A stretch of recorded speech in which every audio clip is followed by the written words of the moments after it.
Narito na mga nagbabagang balita sa oras na ito. Naghain ng pangalawang impeachment laban kay Pangulong Ferdinand Marcos Jr. ang mga miyembro ng progressive at civil society groups na inaakusahan siyang betrayal of public trust. May 3 articles of impeachment ang reklamo, kasama na ang mga alegasyon na naging institutionalized ang systemic corruption at patronage politics sa ilalim ni Marcos, pang-aabuso ng discretionary powers sa unprogrammed appropriations at kanyang direktang pagkakasangkot sa mga budgetary insertions at mga kalakaran ng kickback. Kasama sa mga isinumiting dokumento ay ang sinumpaang salaysay ni dating DPWH Undersecretary Roberto Bernardo na tinatawag ni Cabral o na Cabral Files at ang transcript na mga pagdinig ng Senate Blue Ribbon Committee. Inendorso ang reklamo ng mga miyembro ng Makabayan Bloc. Nitong Martes lang, inihain ang unang impeachment complaint laban kay Marcos ni Attorney Andre De Jesus na inendorso naman ni Pusong Pinoy Party List Representative Jet Nisay.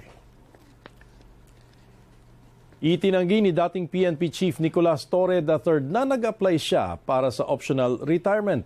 Ayon kay Torre, sa media niya lang nalaman na naaprubahan na ang kanyang pagre-retiro kahit wala umano siyang pinirmahan. Sinabi rin niya na tatalakayin niya ang issue sa NAPOLCOM at kay Pangulong Marcos. Tinanggal sa pwesto si Torre noong nakaraang taon matapos niya umanong baliwalain ang resolusyon ng NAPOLCOM na humaharang sa kanyang utos na i-reassign ng ilang PNP officials. Si Torre ang kasalukuyang General Manager ng Metro Manila Development Authority. Sa kanyang pagre-retiro, inaasahang formal nang itatalaga si Acting PNP Chief Lieutenant General Jose Melencio Nartates Jr. bilang kasunod na hepe ng PNP at itataas na rin ang kanyang rango sa 4-star General.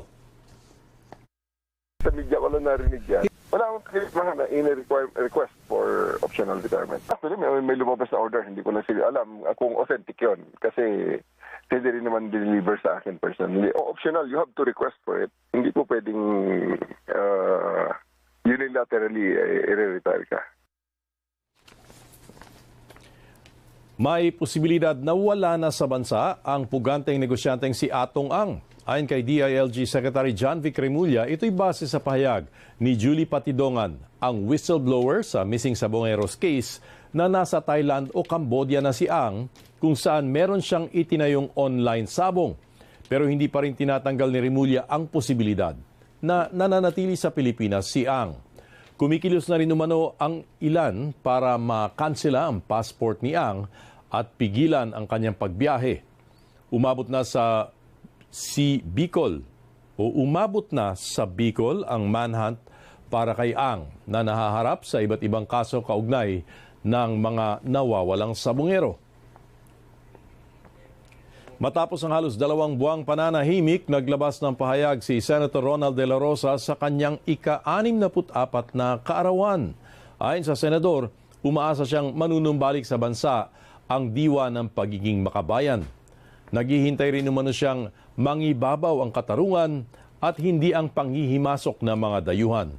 Kung tunay anyang may mga kaso laban sa kanya, handa niyang harapin ang mga ito bilang isang Pilipino sa harap ng mga kababayan at hindi sa isang korteng banyaga.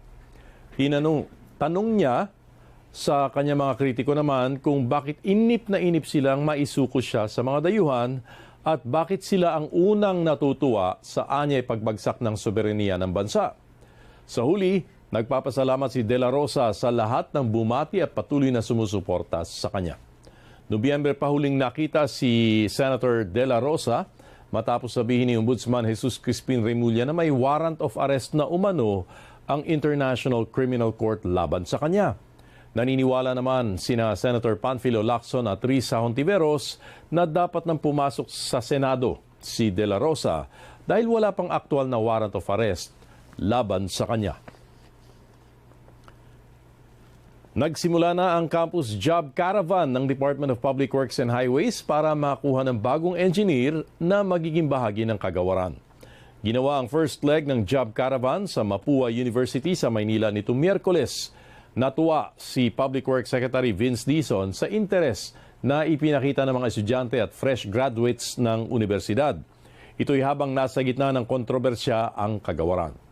Dahil sa mga maanumalyang flood control project na ayon kay Dizon, may 2,000 bakanteng posisyon ngayon sa DPWH at kailangan niya ang mga tamang tao para isikatuparan ang mga proyektong matagal nang hindi nabibigyang pansin. Tiniyak naman ni Dizon na kayang makipagsabayan sa private sector ang sweldo para sa kanilang entry-level positions. Nakakataba ng puso na yung mga kabataan ngayon talagang gusto pa rin makakontribute at kahit papano hindi pa nauubos ang pasensya at tiwala sa gobyerno.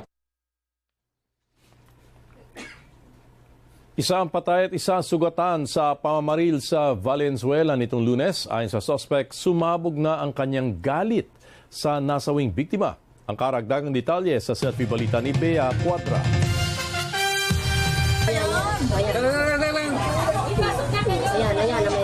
Patay ang 47 anyos na lalaki at sugatan naman ang 62 anyos na babaeng senior citizen matapos barilin ng 50 anyos na lalaki sa bahagi ng Serrano Street sa Barangay Marulas, Valenzuela City pasado alas 2 ng hapon noong Lunes, January 19.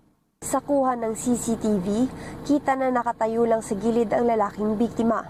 Maya-maya pa, naglakad na papalapit ang sospek at binaril ang biktima. Ayon sa Valenzuela Police, pinaghihinalaan naman ng sospek ang biktima na sinusumbong at pinapahuli siya sa otoridad. Yung suspect po, matapos niyang sitahin yung biktima, dahil pinagdududahan niya po ito na pinapahuli po siya parang sa kalakalan ng illegal na droga, maya-maya ibinalikan niya ito at may dala na siyang baril at pinutukan niya ng isang beses na kung saan tinamaan sa batok yung ating biktimang lalaki. At yung bala ay tumama po at bumanda sa isang gate at meron pa pong isang tinamaan na babae sa kanyang kaliwang hita. Habang titinda po ako ng ukay-ukay, nagbiburang kami ng pinsan na bumibili sa akin, may narinig na lang po akong pumutok. Yun. Tapos inawi po ako ng pinsan kung pinatalikod niya ako. Agad nagsagawa ng follow-up operation ng pulisya para mahuli ang sospek. Almost 2.5 hours po na hinanap yung ating suspect.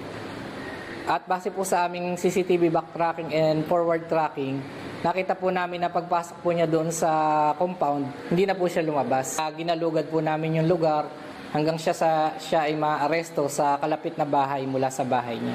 Napag-alamang dati ng nakulong ang sospek at ang biktima dahil sa kasong may kinalaman sa droga. Aminado naman ang sospek sa nagawang krimen. Sa pamilya ng biktima ko, pagamitin ko po yung pagkakataon na humingi po ng tawad. At sa tinamaan ng ligaw na bala, mabug na po yung galit ko, kaya po ito ang kinalabasan. Paulit-ulit na lang po yung ginagawa niya sa akin ng ganun. Nagandaan ko po talaga para sa kanya yun.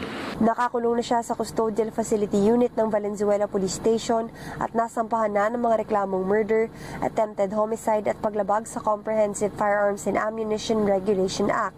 Bea Cuadra, ABS-CBN News. At yan ang mga nagbabagang balita sa oras na ito. Ako po, si Stanley Palisada.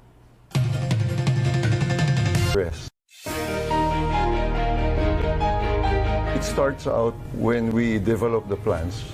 We have to make sure that the plans consider various elements like, for instance, positioning of the buildings, the kind of materials we use, etc.